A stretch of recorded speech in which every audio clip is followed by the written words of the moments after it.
Hi, my name is Maysoon Zayed. I'm a Palestinian Muslim virgin with cerebral palsy from New Jersey. If you don't feel better about yourself, maybe you should. That's brilliant, because it's so I'm a subversive. really You're brilliant really comic. brilliant.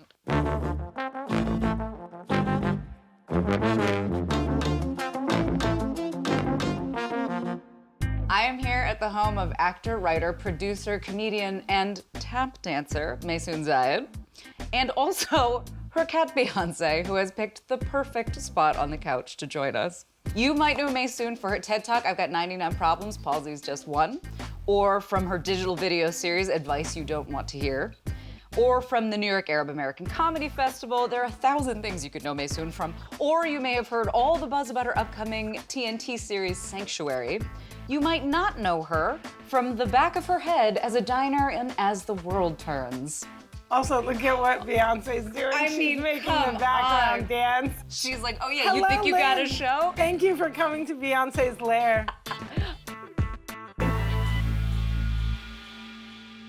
There's been so many examples of able-bodied actors playing disabled roles. Can you talk a little bit about that? A large swath of the disabled community feels like you can't actually act disability. And there's visible disability and invisible disability, and we tend to be talking about visible disability because what you're doing when you're trying to act those things is you're mimicking a physical replica of what disability is and not addressing at all that those physical manifestations come from something internal and that you can't imitate them. Right. So think of how uncomfortable it would be for someone to sit and play me. Like for you to have to watch someone try to move their mouth the way that I do. You can't do it. It's not something that you can act. So we say, you know, much like race, it can't be played. And on stage, I always say, if a wheelchair user can't play Beyonce, then Beyonce can't play a wheelchair user. And she can usually slay anything, just not that. Yeah. You know what I mean? Yeah. And in addition to the fact that it's inauthentic, it's cartoonish, and honestly, it's offensive. People with disabilities are 20% of the population, but we're only 2% of the images that you see on television. 95% are played by non-disabled actors, so Well, there's that's no right. opportunities for us. That's right. You're taking what is such a small pool of characters, and then you're taking the opportunity of that employment. Because ultimately, all of this boils down to employment opportunity when you're talking about the entertainment industry, and you're saying, no, even these roles that we could have had you portray, you cannot portray those as well. Now, you had a situation like this in college. I know you talk about, could you talk a little bit about that? So I was getting A's in all of my acting classes. I wasn't getting cast in any of the shows. And then my senior year, they decided to do a show called They Dance Real Slow in Jackson about a girl with cerebral palsy. I was a girl with cerebral palsy. So I was like, nailed it. And I didn't get it. This girl named Sherry Brown got it. And the head of the theater department said I couldn't do the stunts. And believe it or not, that really is a big reflection of Hollywood. The idea that we can't do it, that we can't remember the lines, that we can't handle an 18-hour shoot, that the insurance is not going to cover us. There's a lot of challenges with disabled actors and insurance. There's a lot of challenges in sets being accessible. Right. So, you know, I do a live news commentary. None of those sets are accessible. But that's the thing. It's like you can't call this an HR issue if what you could be doing is changing your sets to make them accessible. But also making sets universally accessible just makes it easier for the entire crew to navigate. That's right. I mean, cameras tend to be on wheels too, not just people. Exactly. You know what I mean? No, it's true. And then you could potentially have, we've got Beyonce. Beyonce's eating snacks in the background loudly. Beyonce decided that this would be the perfect time to drink from her red Solo cup. I'm so glad that she did that live so that you could see that my cat really does drink out of a red Solo I'm also glad. cup, which I feel works way too far into the Jersey stereotype. Am I a cliche and a caricature of myself because I have trained my cat to play Pong and drink out of Solo cups? This is the cat episode of, what is your show called? Famous Cast Words. Famous Cat's Words. That's what we have to Famous Cats Words. We have to This write is a over new the show. logo. Cat. Come on, focus.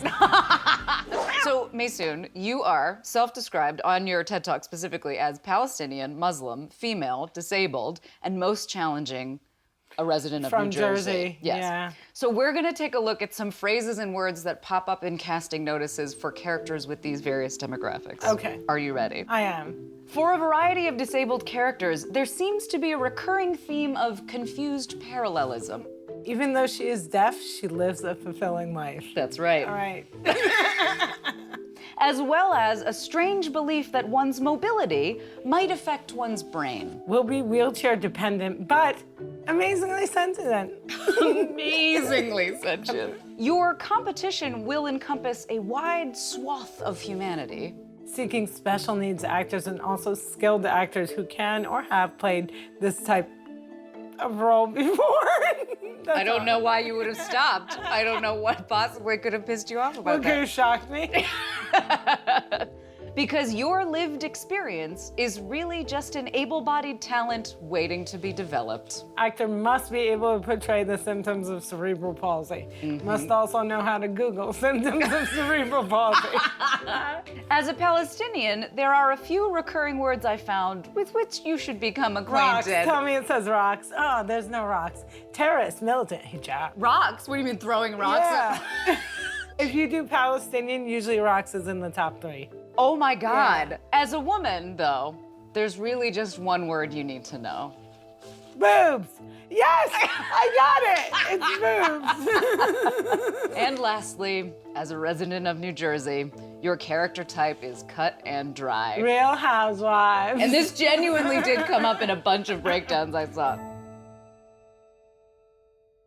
When I started going to auditions in New York, it was funny because I had no idea that people weren't going to cast me as, say, one of the Real Housewives on a Lifetime movie. So I would go out for like Italian characters, Jersey characters, of course, all of the Middle Eastern, hijabi characters.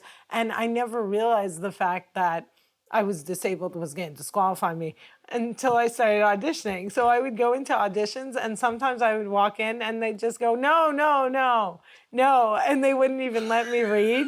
That is horrendous. Yeah, and they wouldn't let me read. And then I would memorize the sides because turning the pages was too hard. Yeah. So then when I did have to get sides, I had to turn the pages. It would be like a fight to the finish to get the pages to turn because it's really hard to do. And I never had anyone take me even slightly seriously, which is why I became a comedian. Part of the reason I've always been drawn to comedy is you get to take ownership of what you are before anyone else is allowed to say anything about it. Yeah. And if I can get you to laugh at that first, then I own it and you don't. Yeah. And that was my exact experience when I first started doing stand-up comedy in my comedy class.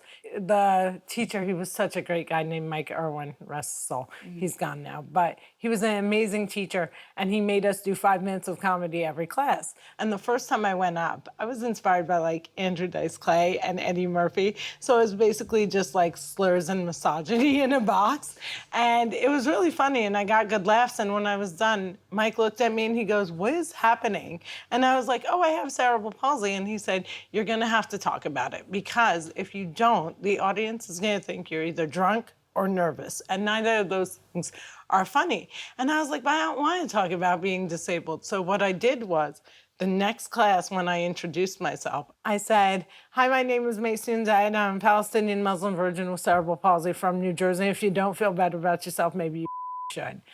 And the idea was bury the palsy so deep in everything else that they heard it, they got it, and they got to move on. That's brilliant because it's so I'm subversive. a really You're brilliant really comic. brilliant. Yeah. No, you are. There's something to comedy that allows you to slip things in and get people comfortable with things in manners that they didn't even realize occurred. Yeah. I always say on stage that if you have someone laughing, they're less likely to kill you. They may still do it, but they're less likely. They're less likely. I'll buy that. Who has no idea who I am? I'm just going to catch them up really quickly. I am not drunk, but check on me in an hour. If I'm walking straight, then you'll know I'm wasted. Because, here's the thing. I'm not drunk, but the doctor who delivered me was, so I have CP, which means I shake all the time. So I shake it like Taylor Swift. But she just wants to shake, and mine is totally involuntary. Let's be honest. I'm not Taylor Swift. I'm the lost Kardashian. They moved me away because I couldn't keep my legs open.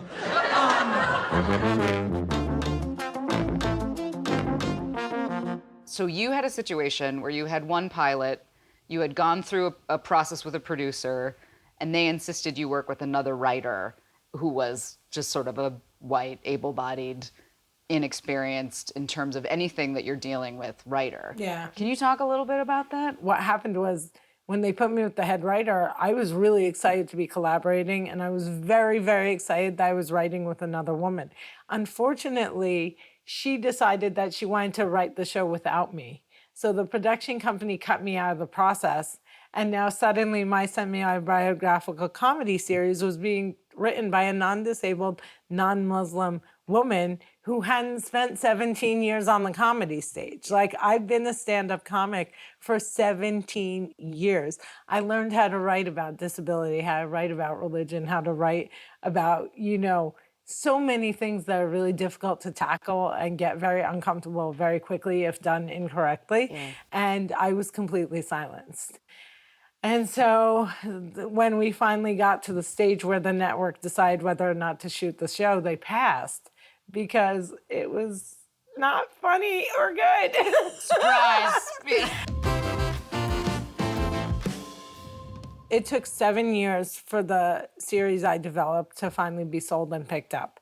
And the first stumbling block was for years and years and years, people said, your writing is amazing, but you can't star in it. We need a big name. The only way that we're going to do this is if we have a big name.